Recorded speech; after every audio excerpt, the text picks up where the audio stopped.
Andhra Pradesh intermediate ఫలితాలలో రాష్ట్ర విద్యాశాఖ మంత్రి నారా లోకేష్ ప్రాతినిధ్యం వహిస్తున్న గుంటూరు జిల్లా మంగళగిరి నియోజకవర్గంలోని మంగళగిరి మండలం నూతక్కికి చెందిన కర్లపూడి కావ్య అనే విద్యార్థిని విషయంలో ఒక అద్భుతమైన సంఘటన వెలుగులోకి వచ్చింది. ఇంటర్ బోర్డు మొదట విడుదల చేసిన ఫలితాలలో కావ్యకు బాటనీ సబ్జెక్టులో కేవలం 5 మార్కులు మాత్రమే వచ్చినట్లు చూపించారు. దీనితో ఆమె పరీక్ష ఫెయిల్ అయినట్లు ఫలితాలు వచ్చాయి. తాను పరీక్షను చాలా బాగా రాశానని, ఖచ్చితంగా మంచి మార్కులు వస్తాయనే పూర్తి నమ్మకంతో కావ్య అధైర్యపడకుండా తన కుటుంబ సభ్యులు తాను ఇంటర్మీడియట్ చదివిన దుగ్గిరాల మండలం రేవేంద్రపాడులోని కాలేజీ ఉపాధ్యాయులను సంప్రదించింది. ఉపాధ్యాయుల మార్గదర్శకత్వంలో ఆమె వెంటనే బోర్డుకు రీవాల్యుయేషన్ మరియు జవాబుపత్రం నకలు కోసం దరఖాస్తు చేసుకుంది.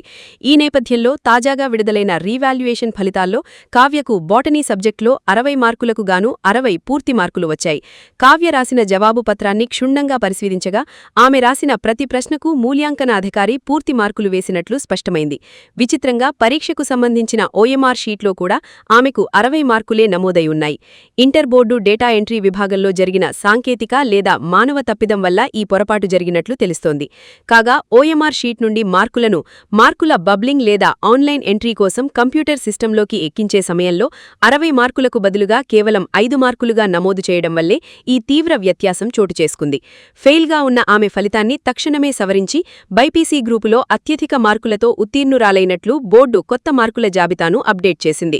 దీనితో కావ్య మరియు ఆమె కుటుంబ సభ్యులు ఊపిరి పీల్చుకున్నారు. కావ్యకు పూర్తి మార్కులు రావడంతో ప్రస్తుతం ఆమె కుటుంబంలో హర్షాతిరేకాలు వ్యక్తమవుతున్నాయి. అయితే ఈ ఘటన ఇంటర్మీడియట్ విద్యా బోర్డు పనితీరుపై, వారి మార్కుల నమోదు ప్రక్రియపై తీవ్ర విమర్శలకు దారితీసింది.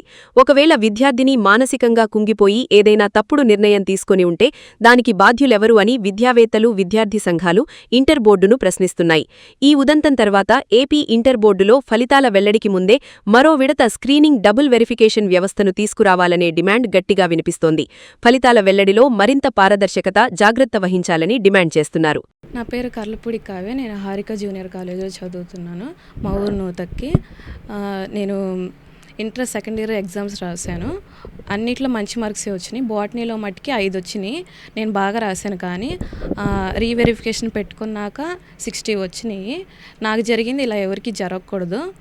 5 మార్కులు వచ్చినప్పుడు ఇంట్లో అందరూ తిట్టారు. ఫస్ట్ ఏదైనా చేసుకుందాం అనుకున్నాను, తొందరపడి ఆగి ఆలోచించి రీవెరిఫికేషన్కి అప్లై చేశాను. మా సార్ కూడా చేయమ్మా చదువుతావు అని చెప్పారు.